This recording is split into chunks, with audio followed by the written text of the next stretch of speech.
যখনই কোরবানি করছেন শুরুতেই পড়বেন বিসমিল্লাহি আল্লাহু আকবার। পড়েন সবাই বিসমিল্লাহি। এই দোয়াটা পড়ে কোরবানি শুরু করতে হবে এবং কোরবানি করার ক্ষেত্রে আল্লাহর নাম নেওয়াটা অত্যন্ত জরুরি একটা বিষয়। অতএব কোরবানির শুরুতেই পড়তে হবে বিসমিল্লাহি আল্লাহু আল্লাহু আকবার, এক নাম্বার। দুই নাম্বার তাওজিহুল কিবলা, ফেসিং দ্য কিবলা, পশুকে কিবলামুখী করে রাখবেন, এটা জবাই করার সুন্নত নিয়ম। এতে করে পশুর রুহটা খুব সহজে বের হয়। সুবহানাল্লাহ পড়ুন আপনারা সবাই।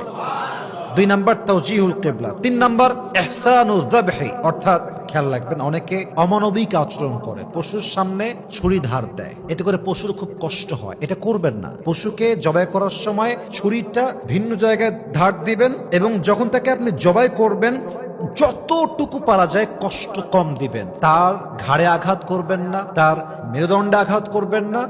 জাস্ট জবাই দেওয়ার যে সুন্নত পদ্ধতি আছে আদায় করার পরে 10 মিনিট 15 মিনিট একদম রেখে দেন। আস্তে আস্তে রক্তগুলো বের হয়ে যাবে, নিস্তেজ হয়ে যাবে, তার রুহটা কবজ হয়ে যাবে। এটাই হচ্ছে সঠিক পদ্ধতি। সুবহানাল্লাহ পড়েন সবাই।